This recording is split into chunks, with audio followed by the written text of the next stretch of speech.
Bonjour à toutes et à tous, heureuse de vous retrouver encore une nouvelle fois à travers votre web chaîne bactv.ma. C'est parti pour la suite des cours concernant le premier module que nous avons déjà commencé, c'est l'étude du roman autobiographique La boîte à merveilles d'Ahmed Safraoui. Cette œuvre inscrite dans le cadre de la littérature maghrébine d'expression française, comme nous l'avons déjà expliqué ensemble, et bien sûr, cette littérature qui était née pendant la colonisation des trois pays du Maghreb par la France.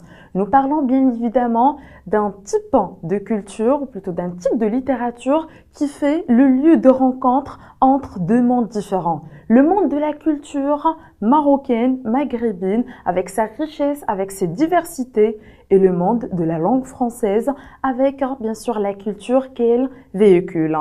Souvenirs d'enfance, présentation de la maison habitée par l'enfant Sidi Mohamed, superstition, les journées passées en Cid, ennui et malheur. Tout ça, on va le découvrir ensemble dans les 12 chapitres de La boîte à merveilles. Ce n'est qu'un récit de vie, ce n'est qu'un vécu quotidien, ce n'est qu'une culture, ce n'est que La boîte à merveilles. À tout de suite pour plus de détails. Voilà, découvrons ensemble les 12 chapitres de La boîte à merveilles, le roman autobiographique d'Ahmed Safraoui. Commençons par le premier chapitre. On va essayer d'adopter ensemble cette méthode. Ça veut dire commencer par les lieux, par la suite les personnages et finalement les idées principales.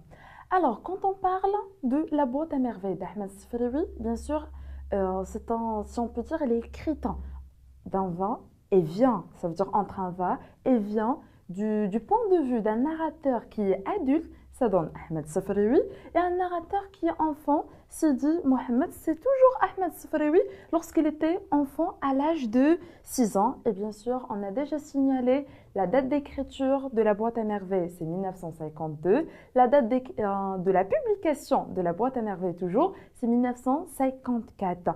Et lorsqu'on parle surtout de l'écriture, c'était à l'âge de 37 ans, puisque Ahmed Safraoui est né en 1915. Et concernant l'année des événements, c'est d'une manière approximative, c'est 1921, donc à l'âge de 6 ans. Revenons à nos moutons, on était en train de parler du premier chapitre de La boîte à merveilles. Alors, les lieux, principalement, nous avons Dar Chouafa, ou bien ce qu'on appelle en français la maison de la voyante. Del Benouela, c'est le quartier bien sûr où se trouve Dar Chouafa, la maison qui est habitée qui était habitée par l'enfant Sidi Mohamed et sa famille. Ensuite, nous avons le Msid ou bien l'école coranique et dernièrement le bain mort ou bien ce qu'on appelle le hammam public. Donc j'aimerais bien faire le point concernant ou bien faire la remarque surtout concernant Dar Chouafa et le Msid ou plutôt l'école coranique.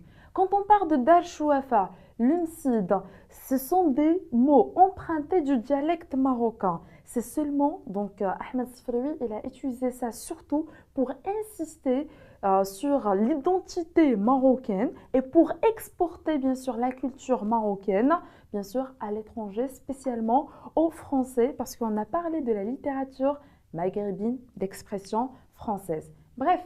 Donc voilà, c'était ça la remarque concernant Dar Chouafa, le Msid. Par la suite, les personnages que nous avons, il y a les locataires de Dar Chouafa. Nous avons les clientes de Tante Kenza, c'est la Chouafa, la voyante, la principale locataire de cette maison, et les enfants d'Msid, etc. Alors, concernant les personnages dans ce chapitre, on va commencer par Dar Chouafa. Il est basé essentiellement sur un rez-de-chaussée et 2 étages. Le rez-de-chaussée, elle était habitée par la voyante Tante Kenza, c'est la principale locataire comme je viens de signaler tout à l'heure. Puis par la suite, on passe au premier étage où nous avons Rahma, son mari Driss Loued et leur fille Zineb, âgée de 7 ans. Ça veut dire qu'elle était plus âgée que le narrateur enfant Sidi Mohamed d'un an. Donc par la suite, le deuxième étage, toujours de Dar Chouafa, c'est partagé en deux, bien divisé en deux. Nous avons la première famille, c'est la famille du narrateur Sidi Mohamed. Ses parents, bien sûr, Mahalem Abslam, qui est un tisserand, et Lalla Zoubida, qui est une femme de foyer.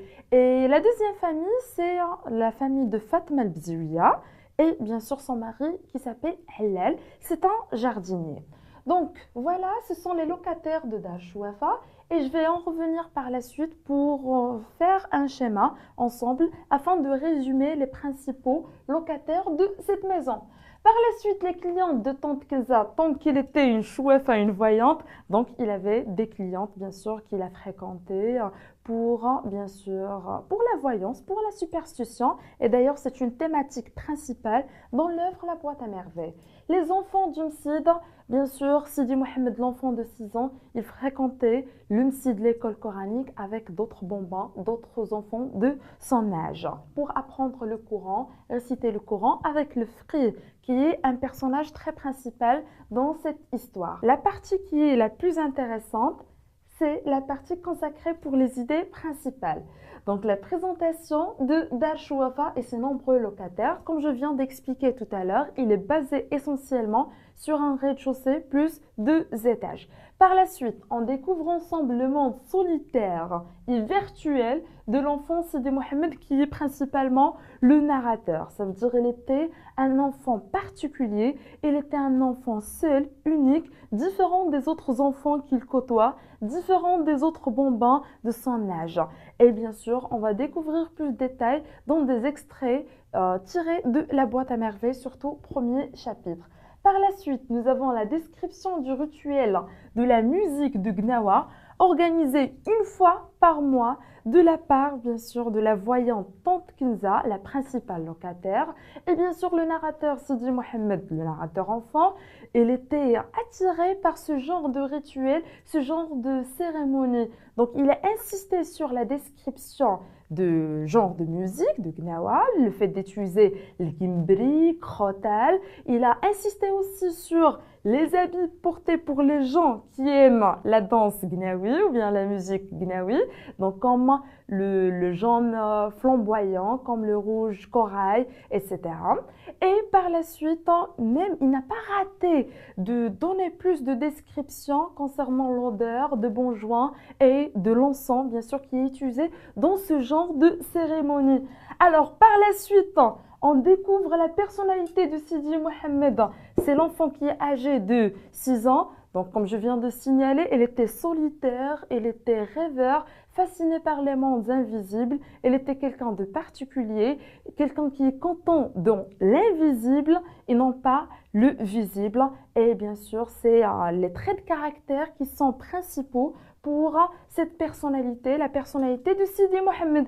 Par la suite, nous avons l'imagination de l'enfant qui était nourrie par 2 éléments fondamentaux. Nous avons bien sûr les récits légendaires ou bien mythiques de Abdallah l'épicier. Donc Abdallah l'épicier, il avait un rôle qui est très important.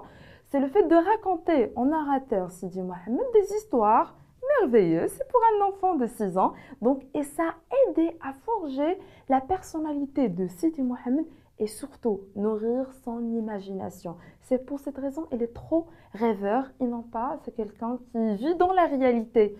Le deuxième élément, toujours concernant cette imagination qui était nourrie tout d'abord par les récits de Abdallah l'épicier et ensuite le discours de son père sur l'au-delà. Quand on dit l'au-delà, on parle bel et bien de l'enfer et le paradis. Et bien sûr, le père, Ma'alim Abdeslam, il n'a raté aucune occasion pour en parler. Ça veut dire parler à son fils de l'au-delà. C'est le paradis et l'enfer. Et surtout, nous, les musulmans, on doit bien sûr mourir tout d'abord pour y renaître. Surtout, renaître où?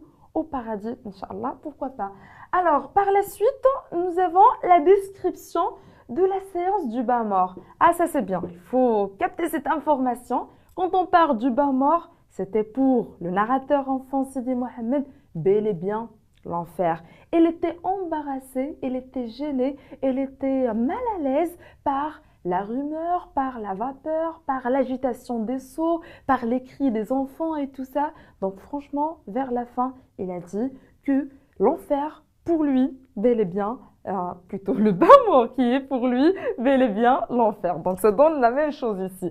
Par la suite, la dernière chose qu'on doit citer, c'est la dispute spectaculaire entre Rahma qui habite au premier étage et Lalla Zoubida qui habite au deuxième étage. On va se poser la question, mais c'est quoi la raison pour laquelle les 2 femmes se disputent? Donc c'est facile, la réponse. C'est parce qu'il faut savoir, quand on parle de la maison d'Al-Chouafa ou bien d'Al-Chouafa tout court, c'est une maison normalement où qui était plutôt divisée en deux étages avec un rez-de-chaussée. Il n'y avait pas une place ou bien un endroit pour mettre bien sûr sa lessive. Alors, on a organisé ce qu'on appelle un tour de rôle entre les voisines. Donc, je cite Tante Kenza, la voyante, par la suite Rahma, premier étage, Fatma Bzouia, deuxième étage, et Lalla Zoubida, toujours deuxième étage. Et on a fait un tour de rôle pour chacune de ces voisines, va consacrer un jour pour sa lessive. Et ce jour-là, c'était bel et bien le lundi. Et c'était le tour de rôle à qui? À Lalla Zoubida. Ça veut dire c'est qui était fautive? C'est Rahma, bien sûr, qui n'a pas respecté le jour de la lessive pour sa voisine du deuxième étage, Lalla Zoubida. Par la suite, ça a déclenché une dispute entre les deux. C'était une dispute spectaculaire. Donc maintenant, on va passer au deuxième chapitre de la boîte à merveilles.